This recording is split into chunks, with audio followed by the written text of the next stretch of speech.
pressure injuries in people with darker skin tones, which is attributed to identifying pressure or stage 1 pressure injuries as early as you would in people with lighter skin tones. The detection of early pressure injuries in current common practice is assessing changes in skin color and determining if the skin is blanchable. And then from the book, it says that a stage 1 pressure injury is a non-blanchable redness, but skin intact, and usually seen in lighter skin tone.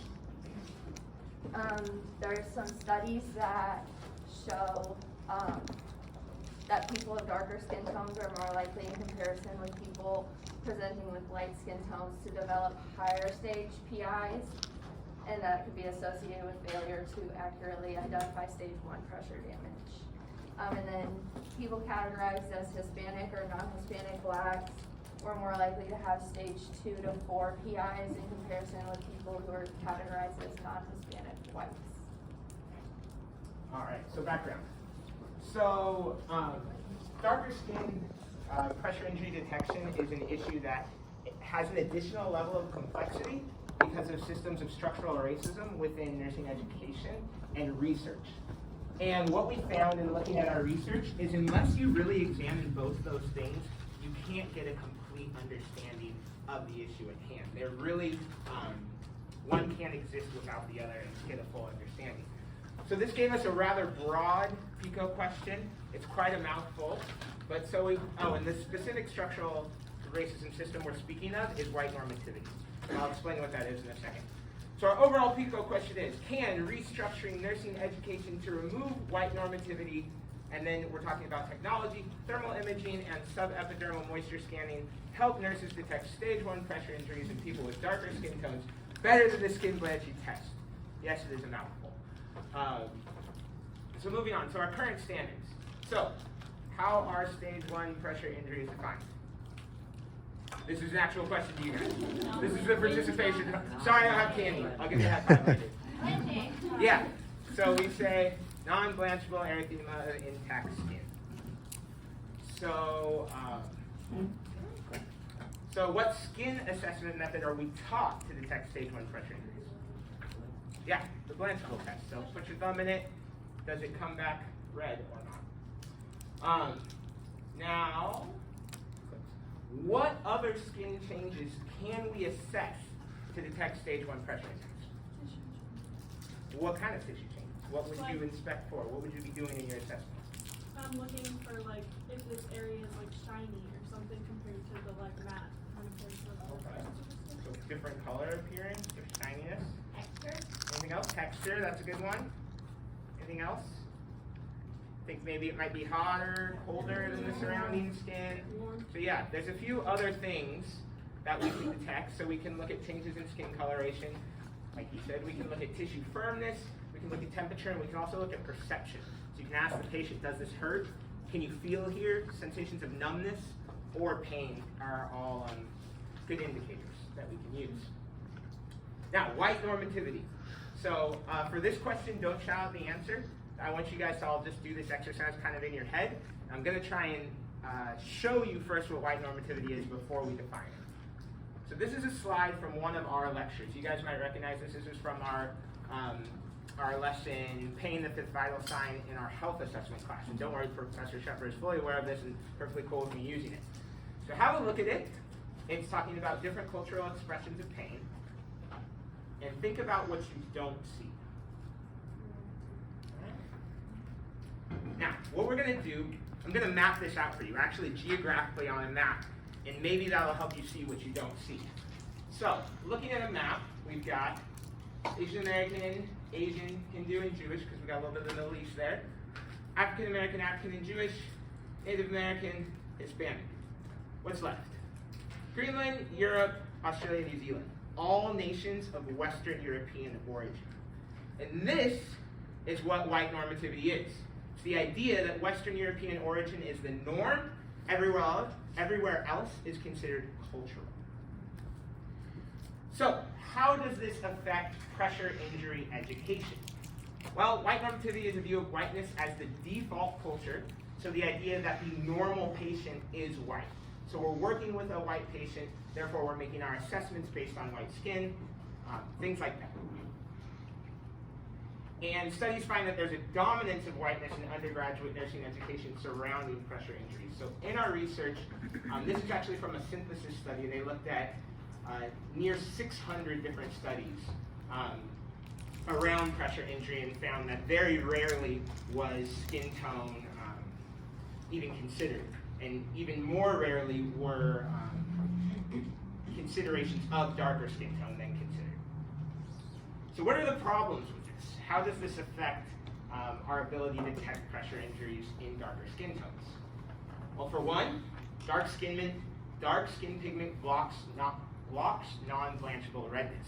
So that blanchability test that seems to be what we keep coming back to doesn't work. And it ignores the need for more research into how pressure injuries present in darker skin tones, and also the need to develop a standardized metric that we can use beyond broad categories of skin tones. And lastly, racial category does not equal skin tone. And one of the things that kept coming up in our research, and the reason why a lot of this data is incomplete, or it's hard to make comparisons, it's hard to make quantitative assessments, is we don't even have a standardized language within these studies. Some of these studies use the term African American, some of them use black, some use darker skin tones, some actually had different types of skin tone scales. We're going to talk about those later. But racial category is really a bad way to do this. So having the idea of white normativity, which is also based on a racial category, is flawed as well. It ignores the diversity of skin tone. If you were to look at this room, I'm sure you would see more than, the US Census recognizes 5 different races that they collect data on. I'm sure you would see more than 5 skin tones in this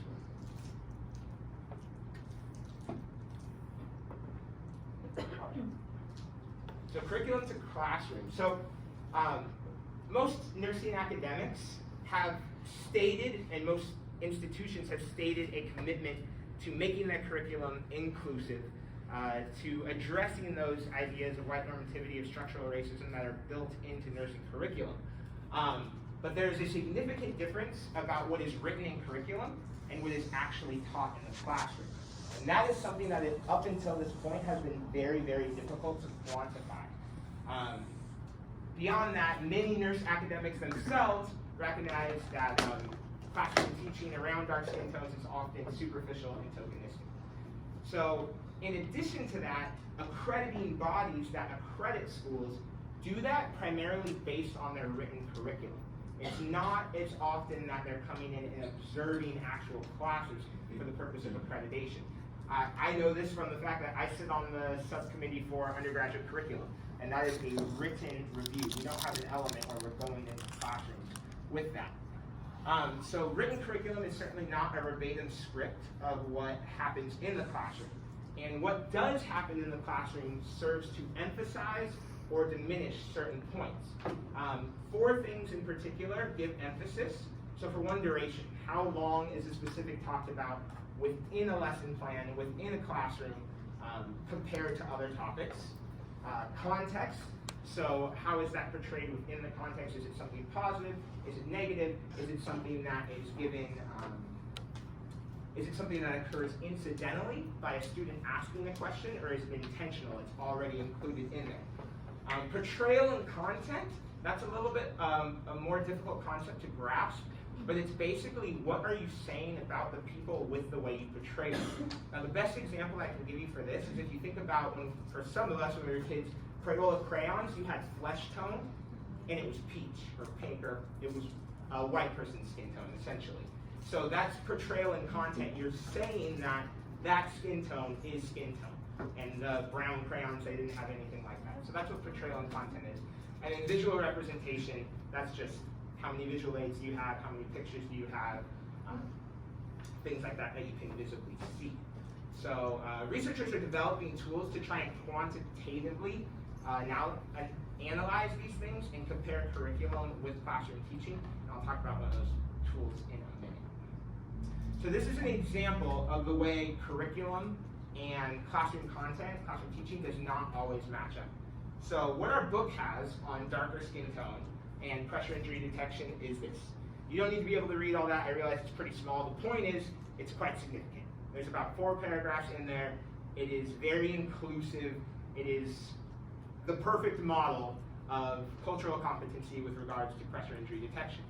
Now, if you were to go to our lesson that we had on this, and when we did our skin and wounds lecture, on the slide notes, still very good. Points out the differences that you might see about firmness, difference in temperatures, difference in textures, different colors. It really makes a good effort at acknowledging the differences of darker skin tones. Now, if you were to go to the slide that was used for these notes, now keep in mind we're talking about visuals, so visual representation, we're talking about duration, so we're looking at something that's up in front of you being talked about versus something that's on the slide notes that you need to download the PowerPoint to get versus something that's in the book. And I'm sure you all did all the assigned reading we had in the book. So think about how that emphasizes it with regards to detection of pressure injuries in darker skin tones. Not a word. So it's very easy to see from this the way things get lost between curriculum and the classroom. That's the operative issue in education right now. And that's what we're talking about when we say there's an effective white normativity in nursing education. So, our assessment. Nursing curriculum and teaching needs to be critically analyzed for inclusivity. And then in addition to that, looking at the side of the higher statistical occurrence of pressure injuries in people of color, darker skin tones, we need methods of pressure ulcer detection that don't depend on skin tone, and those need to become the new standard. And so, moving forward, I talked about how do we critically analyze nursing education. So this is really the first tool attempted to be developed to quantify some of those things I was talking about, to quantify classroom teaching and then compare that to the curriculum. So this is a form that observers can use for a classroom environment. It looks at both written curriculum and classroom teaching, and it has different things like how many visuals were used, number of minutes of time that we're talking about different topics, and it compares them all to the curriculum. And really, this is a very, very new thing. This was developed in 2020, as I recall. And their goal here is to just begin the early stages of getting quantifiable data so we can begin to conduct research to examine these things to eventually one day correct. This is not the answer right here. This is the first step in being able to get the information we need to try and find the answer. So I have some tips to help assess